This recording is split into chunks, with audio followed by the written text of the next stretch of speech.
Olá, bom dia. Está começando Acontece Agora com as principais notícias desta quinta-feira. Agora são 10 horas da manhã, pelo horário de Brasília. Vamos aos destaques de hoje. Os governadores das regiões Norte e Nordeste do país querem mudanças na proposta de reforma tributária. O texto, que transforma 5 tributos em um, já foi aprovado na Comissão de Constituição e Justiça da Câmara. A maioria dos governadores apoia a proposta em análise na Câmara, mas estuda alguns ajustes. As alterações tratam desde questões envolvendo competência e autonomia até a divisão do valor arrecadado. O texto, já em discussão no Legislativo, propõe a substituição do PIS, COFINS, IPI, ICMS estadual e ISS municipal por um só, o Imposto sobre Bens e Serviços, em que a arrecadação seria compartilhada entre governo federal, estados e municípios. A proposta em análise prevê ainda que o novo imposto seria formado por uma junção das alíquotas em que a União, estados e municípios poderiam elevar ou reduzir a sua.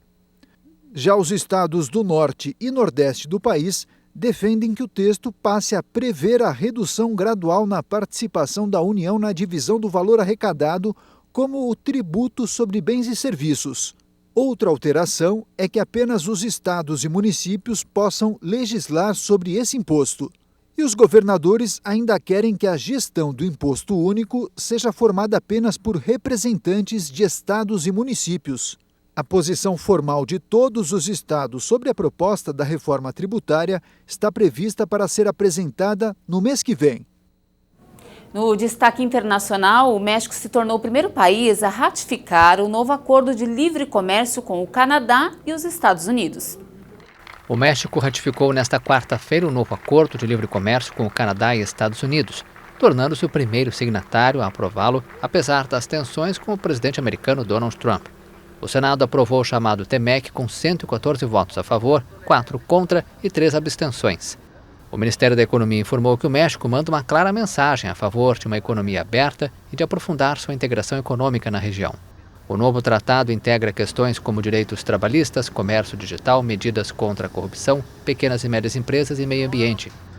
A medida foi tomada apesar de Washington ainda ameaçar taxar as exportações mexicanas se a migração maciça de centro-americanos continuar.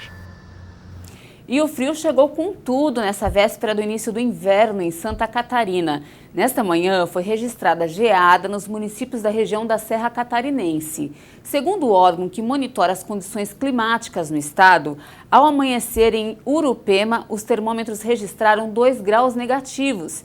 Em Irubici e Bom Jardim da Serra, a mínima foi de menos 1 grau. Outras áreas do interior da Serra Catarinense, como São Joaquim e Lages, também tiveram temperatura abaixo de 5 graus por volta das 7 horas. A máxima prevista para hoje no estado é de 22 graus. E já que hoje é feriado, vamos ver como fica o tempo em todo o país. Vamos ver como fica o tempo no Brasil.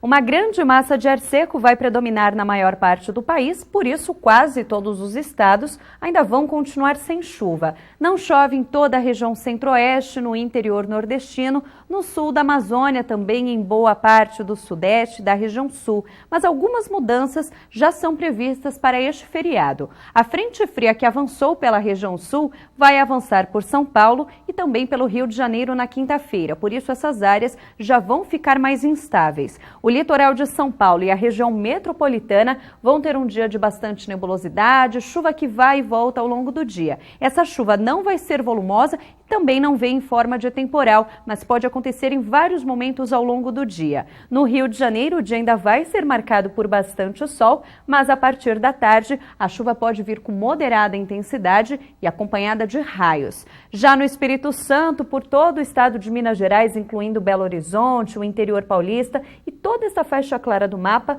o dia vai ser marcado por bastante sol e, por enquanto, ainda não tem previsão de chuva. No sul do país, depois da frente fria ter passado, uma grande massa de ar polar vai entrar na região e vai derrubar as temperaturas. Por isso, o dia começa com geada em áreas do Planalto, Serra e também da Campanha Gaúcha. Muitas áreas também podem começar o dia com nevoeiro nevoeiro, mas que logo se dissipa. O sol predomina ao longo do dia na região sul do país e não tem previsão de chuva, mas as temperaturas vão continuar baixas. No norte do país, o calor e a alta umidade ainda vão provocar algumas pancadas de chuva que até podem ser fortes, mas de forma isolada. E no litoral do Nordeste também tem previsão de um pouco de chuva, mas é uma chuva isolada, nada comparada com a chuva que caiu no começo da semana. Vamos agora às temperaturas. A mínima prevista para São Paulo é de 16 graus e máxima de 24 graus. O Rio de Janeiro ainda vai ser quente, mínima de 17 e máxima prevista de 32 graus. Já em Porto Alegre não chove, mas faz frio, com mínima de 8 e máxima de 19 graus. Brasília, mínima de 15 e máxima prevista de 27 graus. Para encerrar essa edição, os casos recentes de pessoas que morrem em casas e apartamentos pela má utilização dos aquecedores a gás levantaram um alerta. Para não correr nenhum risco, é preciso seguir corretamente as regras de instalação e manutenção. Vamos conferir na reportagem. A Marília tem aquecedores instalados há pelo menos 10 anos e o frio não é o único motivo. 2 motivos. O primeiro, pela redução da energia. Optar pelo gás é muito mais barato do que a energia do consumo elétrico. Esse é o principal. E o segundo, porque o chuveiro elétrico, às vezes a energia e a temperatura da água não ficava uniforme. E aí a minha filhinha falava, ai, tá muito quente, mamãe, tá muito frio. Foi por isso. Mas os aquecedores a gás podem representar um grave risco em caso de vazamento. O monóxido de carbono não tem cor nem cheiro. Pode ser fatal. A intoxicação causa dor de cabeça, tontura, fraqueza, vômito, dor no peito e confusão mental. Por períodos prolongados, leva à perda de consciência, arritmias cardíacas, crises epiléticas e até a morte. Há alguns dias tivemos 2 exemplos. Em Campos do Jordão, no interior paulista, um empresário e a filha dele de 8 anos foram encontrados por uma funcionária. A principal linha de investigação é que eles tenham inalado o gás de um aquecedor e morrido sufocados. E no final de maio, 6 brasileiros que passavam as férias em Santiago, no Chile, foram encontrados dentro de um apartamento que alugaram pela internet. Todas as janelas estavam fechadas e os bombeiros revelaram que havia alta concentração de monóxido de carbono no local.